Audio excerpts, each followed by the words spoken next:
Mainit na balita. Taas man ni Inday, si Amy, whatever ang sasabihin ni Inday. Pabikakain na si Amy o tapyasin niya yung ano ni Amy, whatsoever. Never again. Alam mo, madali lang naman magtaas-taas. Whatever, ano man yung catch or strategy na ginagawa ni Inday, let her be. But tayo na mga gising, never again to budol administration. Kumusta na kayo? Ano nga sa tingin ninyo ang mga nagaganap na pagtawid o pagtawid ng mga kandidato mula sa bangag papunta kay Vice President Inday Sara? Ngayon, ano ba ang strategy? Dahil ano ba ang strategy ni VP Sara? At syempre, kakakain ko lang ng tuyo, no? Courtesy of Ana. Kaya meron naman ako energy. At kumain din ako ng tsokolate, kaya hyper na naman ang inyong palangga. So, mga kababayan, talagang ang politika, kaya ako hindi ako pang politika eh, no? I mean, hindi ako pang literal na politika. Okay, let's talk about it. Dahil syempre ngayon, ang dami nagme-message talaga sa akin na mga nadismaya doon sa litrato ng teaser na ipinakita kung saan si Inday Sara at si Mangga ay magkasama. Okay. Alright. Tignan natin. Alright. Tignan natin ito. Aba, dahil pa namang nagme-message sa akin. Okay. Ayan. Okay, tignan lang. Sasagot ko lang to baka ano. Alright. So, ang dami nagme-message. Di ba napag-usapan na natin yan kahapon?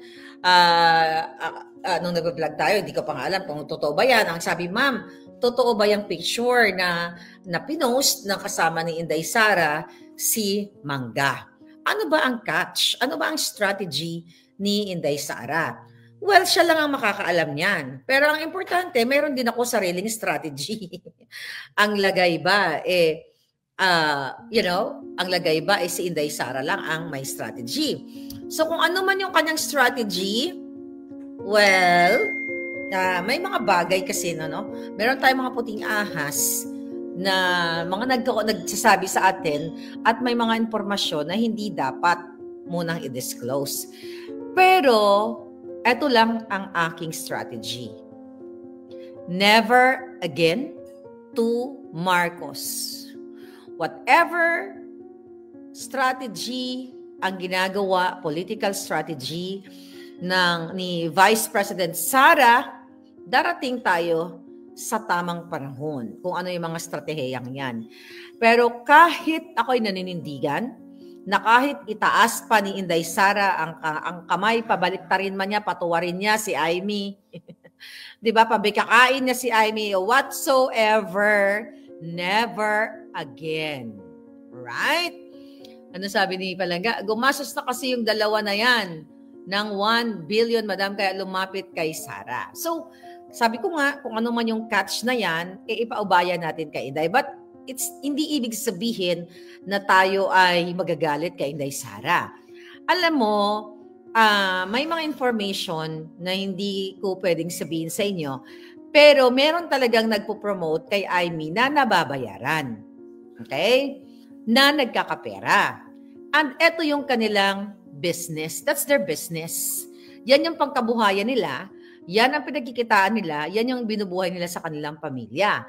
Para lang yan yung bumaliktad, na nagsalta against o nagdiin kay Harry Roque, di ba? Ganon. So, ganon pa man, ano man ang strategy ni Inday, sa ngayon, it's premature para malaman natin o malaman ninyo. So, ako mayroon tayong mga nakarating na impormasyon, pero ikikip muna natin sa ating sarili. So, basta ako, kung kayo ay naniniwala sa akin at kayo ay naninindigan na katulad ko, hindi ako naniniwala na kailangan natin si Amy Marcos para protektahan si Inday Sara sa impeachment. Okay? Bakit kamo? Pwede naman protektahan. Okay, tingnan lang natin ha. Okay? pwede naman protektahan. Okay, tingnan pala tong listahan dito. Pwede naman protektahan ng mga senador, okay? Pagdating sa impeachment trial, pag yan ay tuloy-tuloy na, mga kababayan, yung kanilang gusto talagang pag-impeach o pagtanggal sa pwesto kay Inday Sara eto, asa na yun? Okay. Dahil lang mga palanggi. Okay. Sa kasalukuyan, nandiyan si number 56, Attorney Vic Rodriguez. Tatanungin ko kayo, Amy Marcos o Attorney Vic Rodriguez? Kung magkakasama man sila, kung yan ay talagang yung pinakitang teaser na yan, na mga pasabog eklabush na yan, that's part of political strategy. But I will ask you heart to heart. So, sinong bobotohin mo? Amy o number 56, Attorney Vic Rodriguez? Sa tingin mo, pagdating sa bakbakan, sinong susuporta kay Inday Sara? Si Amy na tumatraidor at hindi pa sinasabi na ang kapatid niya ay isang addictus benedictus. Tandaan ninyo na in-expose natin yan, na nag-ngak-ngak yan si Amy noong first quarter na ibubuking niya sa taong bayan na ang kapatid niya ay adik sa pulburon. At sasabihin na lang niya, binanggitin ni Harry Roque yan, na adik, magpahinga ka na lang muna, magpagaling ka. Yun ang unang plano according sa ating puting ahas na gagawin ni Amy. Pero blood is thicker than water. Ngayon, ang question ko sa inyo, bakit may ganitong twist? Imagine mo si Amy Marcos at saka si Camille Villar ay kasama na sa alyansa ng mga bangag. Pero nagkaroon ng twist, nagkaroon ng turn of events nung pinag-kidnap nila ang Pangulong Duterte. Ano yung turn of events? Ang turn of events, prior to the kidnapping, o pagdukot kay Pangulong Duterte, nakitang-kita nyo naman, nagpapakalat ng fake news ang Bangag administration na sila ay maraming sumusuporta. Andyan pa ang mga Marcos, pinapalakpakan ng mga taong tumatanggap ng ayuda. Nakita nyo, nagkakagulo sa mga ayuda. Nakita nyo, mga kababayan? Kaya sila may raming nagsusuporta, kunwari, yung mga taong nagugutom. Ang mga taong, even yung iba hindi nagugutom, nire-recruit sa mga barangay o pumunta kayo, may bigay ang alyansa ng mga bangag na 5,000. Kahit sino dyan, na kahit hindi ka nagugutom, middle class ka lang or, chill ka lang, pipila ka. Ay, jutang dyan na, libre yan, 5,000, di ba? Ang gagawin mo lang doon, magpila-pila ka. At the end of the day, pagdating sa eleksyon, hindi mo sila iboboto. Di ba? So ngayon, next, sino ang iboboto mo? Si Amy o si Jimmy Bondoc number 10? Pwede rin? Ay, hindi pwede. Ipagtatanggol din. Ayan talagang literal na nakikita mo na Duterte supporter talaga. Talagang tumatayan ng buhay. Actually, itong mga babanggitin natin pangalan, eto talaga yung mga Duterte supporter. Katulad nila, number 34, Lambino. Okay, Raul Lambino, number 30, Hinlo JV, at si number 38, Congressman Marcoleta. Diba? At syempre, number 53, si Pastor Quiboloy. At andyan na syempre si Bato, si Senator Bato de la Rosa. Well, andyan na yan. Si Bongo, yung magic, yung 10 na yan. So, ang question ko sa inyo, kailangan pa ba natin si Amy Marcos para tagapagtanggol kay Inday patapos tayong budulin? Kaya sabi ko na lang, alam mo, madali lang naman magtaas-taas. Whatever, ano man yung catch or strategy na ginagawa ni Inday, let her be. But tayo na mga gising, never again to budol administration, sabi nga ni Inday Rose Fernando. Alright? Vote straight, PDP, Duterte 10. Ako, mga kababayan, ikayo, nabudol na tayo. Okay? Sa pagsuporta sa mga Marcos. Kaya ngayon, naglilipatan na kasi the boat is sinking and the gum is bleeding. Di ba?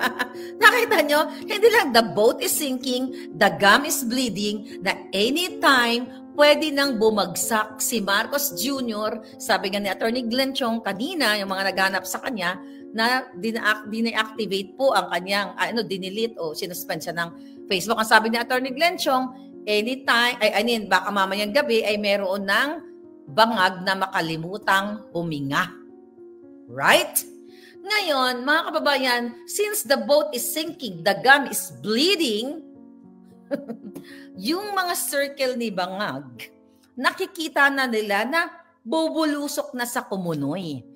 Well, hindi naman obviously, bulusok na si Bangag. You notice, sa kanilang live, sa kanilang mga comment, puro troll. Ang pumupuri sa kanila, puro troll. Sabi ko nga kahapon, okay, ako, nung unang nagtakbo yung artista, si Philip Salvador, syempre, gusto natin, at least merong background sa, at least abogado o matayog ang pinag-aralan na may alam sa batas. Pero maraming matatayog ang pinag-aralan na nagnanakaw lang at nagiging kasabwat ng mga bagag. Nakita nyo naman yung Senate hearing. I don't know kung ano yung pag-uusap ni Inday Sara at ni Amy Marcos. Wala na akong pakialam sa pag-uusap nilang dalawa. Hindi yan makakapagbago sa suporta ko kay PRRD na makauwi na sa Pilipinas. Inday is politiko. I am not politiko. So kung ano man yung aking strategy, which is kahit naman noon nung ako'y nagsalita, hindi naman ako nag-consult sa mga kongresihudang mga politiko, kahit sa mga bangag, ito ba sasabihin ko, ito ba gano'n? My decision ay sarili ko at walang contamination ng mga bangag, alright? Ng mga Marcos bangag, even before. And now, kaya nga lumulubog na at baka nakikita ni Amy, mamamatay na yung kanyang kapatid. Kasi, imagine ninyo, pinalabas nila yung pulburon uli. Na kesyo, fake daw, dada.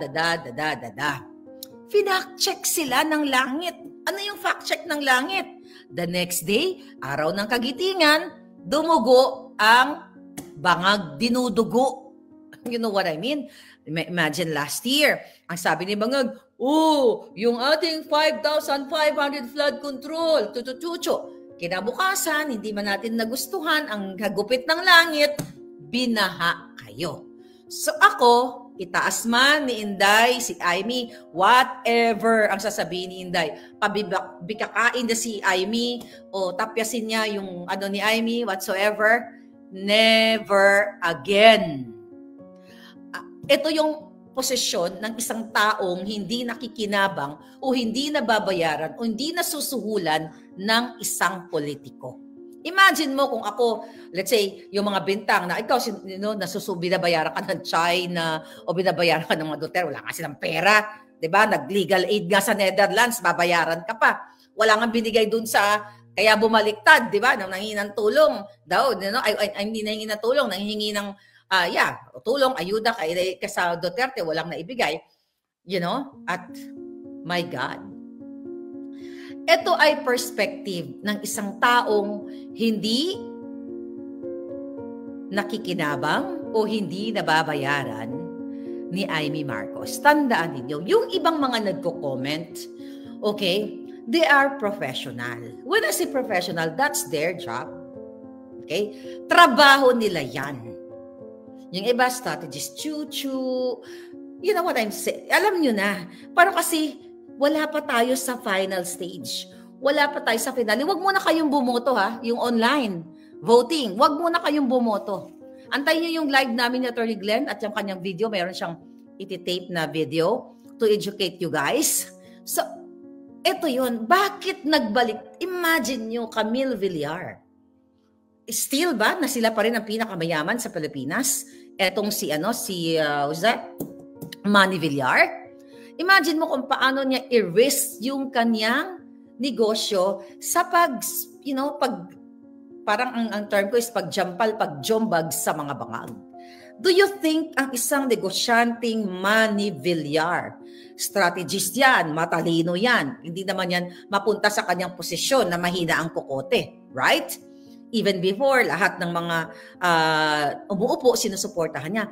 Pero ito, okay, sa panahon ni Bangag, After, we don't know what's going on, kung ano nangyari doon sa alyansa ng mga bangag, di ba?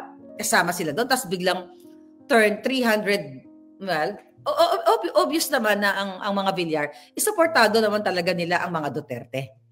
Yun naman talagang nakikita ko na suportado sila. Kaya lang, sa mundo ng politika, which is, hindi ako politiko, na tinitignan nila sino ba yung malakas. The fact na si Marcos Jr. ang presidente, di ba, dapat dyan dumidikit ang mga negosyante and everything para hindi maapektuhan, hindi bubutasan ang kanilang mga negosyo. Dalang Marcos Lee Satanas ay talagang yan ay mapaghiganti. Pero all of a sudden, pagbalik ni Inday, ding, ding, ding, ding, ding, ayan, may ipinakita na picture na kasama si Camille Villar at kasama si Manny Villar, na parang handang-handa na siyang whatever, anuman ang sabihin ni Bangag, ay jampal yan kay Lisa Tanas. Parang ang interpretation, tanginan yung mga bangag kayo. At, di ba? So, that's my interpretation.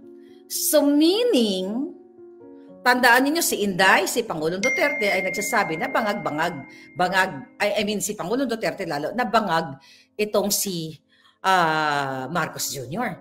So, when you support ng isang tao, Inday Sara, I'm talking sa Villar, Villar family, ibig sabihin, nag-a-agree ka sa kanyang political stand. Nag-a-agree ka na yung paggigipit kay Pangulong Duterte, paggigipit kay Inday Sara, na ito ay kagagawan ng Marcos Bangag. Kung malakas ang Marcos Bangag, strategically, political, na pag-uusap, hindi lilipat si Villar dito kay Inday Sara. Pero ano yung nag-trigger? Bakit sila tumawid sa kabilang dagat o kabilang bangka? Why? Sige nga. What? Nakita po ng mga politiko na kumakandidato kung gaano kalakas si Inday Sara, ang Pangulong Duterte, hindi lang sa Pilipinas, sa buong mundo. Paano nakita? Nung dinukot nila si Pangulong Duterte, kinidnap nila ang selebrasyon ng mga OFW. And today, meron na naman selebrasyon ang KOJC family at ang ating mga kababayan sa New York. Mag-ingat kayo dyan at enjoy kayo habang nakikipaglaban. Nakita ng mga politikong mga nasa alyansa ng mga bangag, teka muna. Grabe ang suporta sa mga Duterte. Tumalon muna tayo. At gusto ko sabihin sa inyo, nung ako po ay nasa the Netherlands, hindi siya actually sa The Hague. Meron akong religious group na mga nakausap. I'm not gonna say kung ano yon. Pero, etong mga grupong ito, kayang itumba ang mga bangag na kandidato ni Bangag. Anong ibig sabihin na kayang itumba? Kayang itumba pagdating sa halalan. So, ang daming nagulat ako na nasa Netherlands na pumunta kami doon, may nakausap kami. Hindi naman sa pagmamayabang, halos lahat nakakilala sa akin. Not because dahil maharlika or whatsoever, dahil sa ipinaglalaban natin. So I'm very positive. Nung nakita ng dalawang mata ko, narinig ko yung ating mga palangga na yun, oh my God. Sabi ko na gano'n. Now, na-confirm ko na babagsak talaga ang mga kandidato ni Bangag dahil sa power, not only one or two religious group ang nakita natin, at this is sa Europe, So, eto ngayon, mga kababayan, ang nakikita natin. Kaya bumabaliktad yung ibang mga alyansa na nasa Bangag, lumilipat kay Inday Sara dahil alam na nila, sabi ko nga, the boat is sinking, the gum is bleeding. So, any moment, pwede nang makalimutan ni Marcos Jr. ang kanyang paghinga. But hindi big sabihin na si Inday ay nakikipag chami-chami dito kay Amy Marcos, ay iboboto nyo na siya. Tandaan ninyo, mga kababayan. Okay? Sabi nga ng aking palangga na nag-message sa akin na somehow siya ay nadismaya Sabi niya, everyone makes mistakes. The important thing is to not make the same mistake twice. And I will apply that para sa sarili ko na sumuporta sa mga bangag na Marcos family. You know? So, kaya nga sabi ko sa'yo, paikot-ikutin man ni Inday si Jaime na parang trumpo. Never again. Because the gum is bleeding. So, ngayon, even sabihin pa ni Jaime na, mga kababayan, hay nako, ading, magpahinga ka na. Because ading, your gum is bleeding. Ipaubaya mo na yan. Magparehab ka na. Never again. Kung hindi isa-isahin ni Jaime Marcos yung mga kadyutahan ng kanyang kapatid at hindi niya panagutin ang mga pagnanakaw at hindi si Jaime mag-file ng case mismo sa kanyang pamilyang yung kay Lisa Tanas at hindi siya hindi niya kondinahin yung mga kidnapping na ginawa ni Lisa Tanas ng kapatid niya, never again. Wala nang naniniwala sa Marcos Bangag family. Tandaan ninyo, huwag kayo madismaya kay Inday Sara sa kanyang mga eksena because I know something from, from somewhere. Diba? So, yun lang yung sa akin. Kaya, sabi nila, Marlica, ganun. Kasi nagsasabi ko, tanga na lang ang susuporta at boboto kay Jaime. Ngayon ang question ko. Pag tinaas ba o pinatuwad ba ni Inday Sara si Jaime, pinaikot-ikot niya na parang trumpo? Sigurado ba kayo na iboboto niya sa balota? Wala naman nakakakita doon. Malay mo, ilagay pala ni Inday doon. Number 1 Senator, Maharlika. Chika lang. Total, yun ang budulan, di ba? Di magbudulan na lang tayo. Ganun lang yun, darling. Never again, kahit sabihin pa ni Bibi Sara na iboto si Jaime Marcos. Okay, I admire, sabi ni Kato B. You are fair lady, Maharlika. Okay, not bending and staying true to your principle. Yes!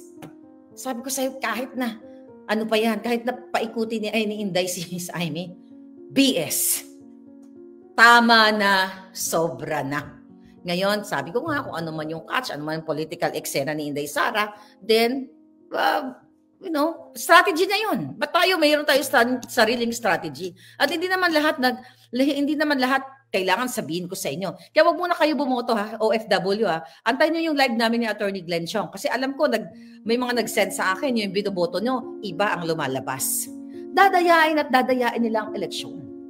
Kaya nga, wag muna kayong bumoto at ang gagawin natin, gagawa tayo ng strategy. I talked to Attorney Glenn Chong this morning.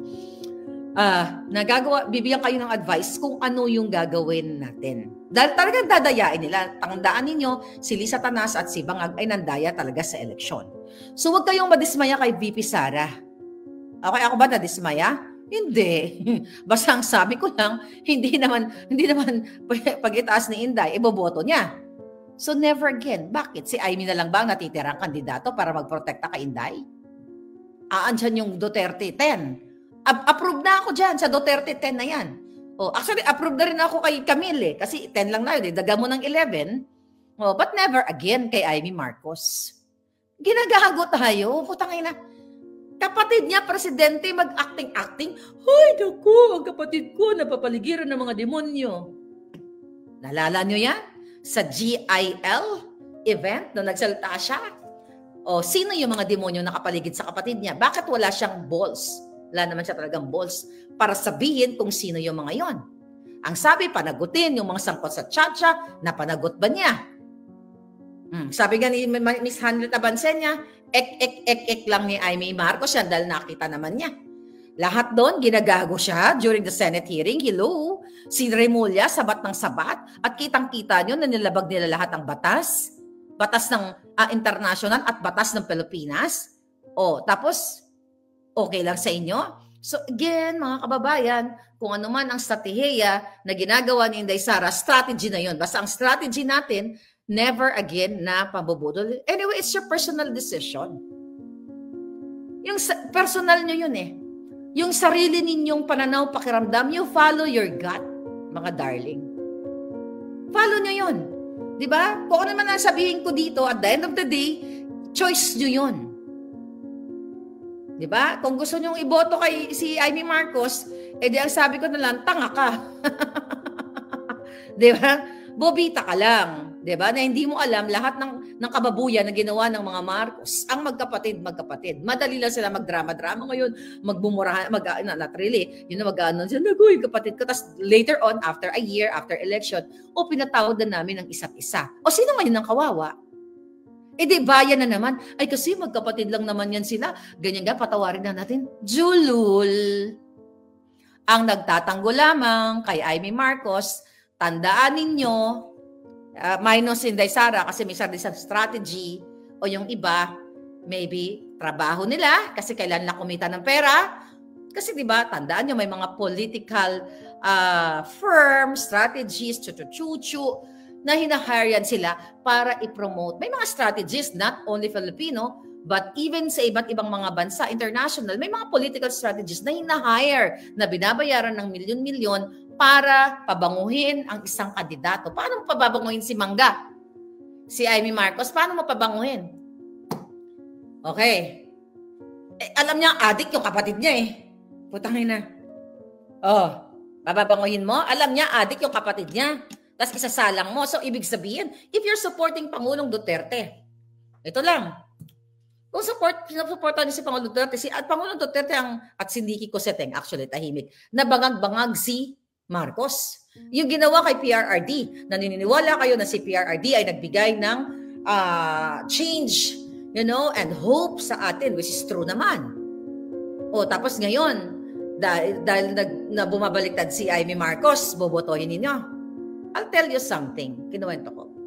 Noong nakilala ko si Amy Marcos noong 2017, nung ako ay naimbita sa kasal ng kanyang anak, totoong magaling mag-alaga si Amy Marcos ng kaibigan. Magaling siya magbigay sa iyo ng special treatment. Binigyan niya ako ng special treatment noong 2017. Inasikaso talaga ako. Gusto niyo yung kwento ko? Gusto niyo ba yung kwento ko? Baka hindi niyo pa alam. Mag-comment ka dyan. Inom lang ako ng tubig. Kasi pag ayaw niyo, hindi ako magkukwento. Ito, totoo lang. Kasi naikwento ko to kanina, ay kahapon, yung mga na-meet kong mga kamag-anak. Para may idea kayo. This is my personality. 2017, inibita ko ni Amy Marcos, mga kababayan, sa kasal ng kanyang anak na si Michael and yung Karamang Lapos. Remember that? Okay? Minessage ako ng kanyang staff. Hindi siya personal nag-advise sa akin na pwedeng na pumunta ako, ganyan-ganyan. Willing silang sumagot ng aking pamasahe. From US to the Philippines. Anong sabi ko? No. Nagkataon na pauwi talaga kami ng Pilipinas, so wag nyo nang sagutin. Okay? Wag nyo nang it's okay lang, I can afford to pay my transpo. 3 kami. Jowa, Jonakis, wala pa akong apo noon. So umuwi kami ng Pilipinas, sarili kong pera. Bakit ayaw kong pabayaran yung pamasahe ko? Na alam ko maraming pera ang mga Marcos. Kasi ayaw kong gamitin nila against me. Ito, hindi na pa, totoo naman ako ever since sa inyo. Pagdating sa Pilipinas, November 2017, I think kung hindi ako nagkakamali, ang kasal 27 yata yon. So, I forgot. Basta somewhere, ang pumunta kami ng Pilipinas, akarating ko ng Pilipinas, November 20-ish. I just forgot, 21, 22. Kailangan ko pa lungkatin yung mga ticket record na dyan lang naman sa email. So ngayon, ang